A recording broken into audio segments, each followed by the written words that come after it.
Well, it's time now for a check of what's making the front pages here in France. For that, I'm joined by Elena Casas. Good morning again, Elena. Now, you've got a stack of papers, as usual, there, and you've got someone that looks like a GQ model on the front page of Libération. What's that about? It's not you, Tom. Don't get too overexcited. Glad. Right, now, this is probably the most interesting character from the presidential campaign that we've just had. Of course, François Hollande may now have been elected president, but perhaps not known for killer sound bites or being particularly charismatic or particularly colourful in the way that he wins the media's attention.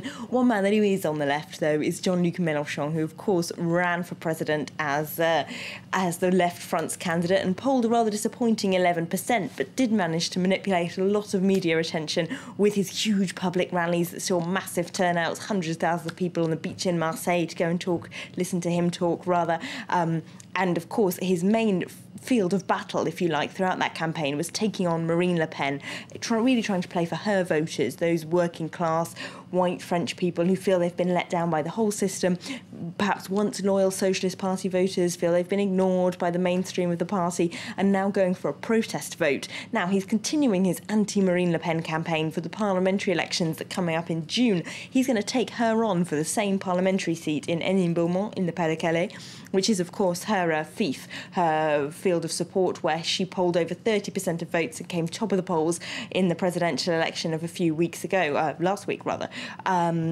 And so he's decided to confront her on her very own turf, if you like. Now, for Libération, he essentially has been giving up his own chance of ever sitting in Parliament in order to get the media attention that he'll get from attacking her, because she is so popular in that constituency. It seems unlikely he will beat her. The Socialist Party is also running a candidate against him, so the left vote will be divided in that area.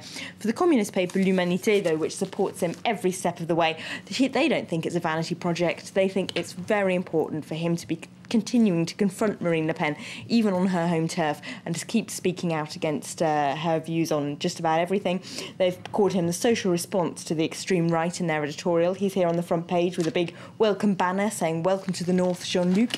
So some people are certainly really supporting his bid.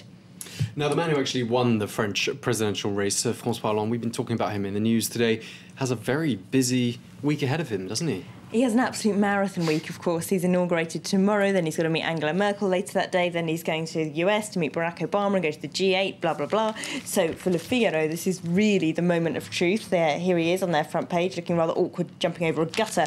But in their editorial, of course, this is a paper that has not supported him throughout the presidency. They wanted Sarkozy to win, so now they say, while he's managed to avoid reality for much of the presidential race, he's going to have to confront it fairly shortly now. Les Echos, the business paper, also has the challenges of François Hollande on their front page.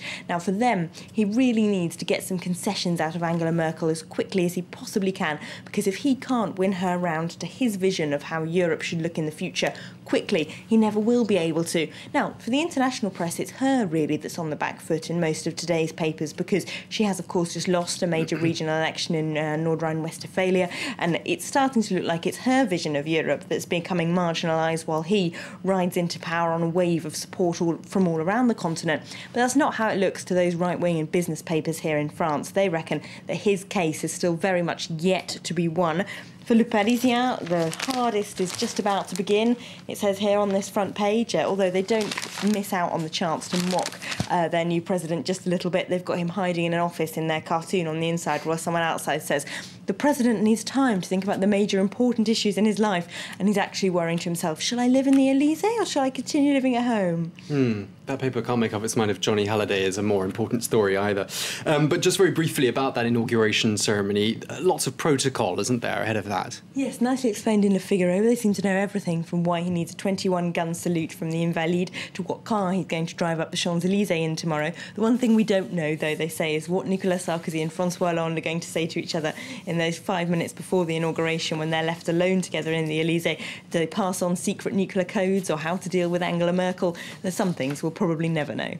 To be a fly on the window of that car. Thank you very much indeed, Elena Casas, for that wrap of the French press.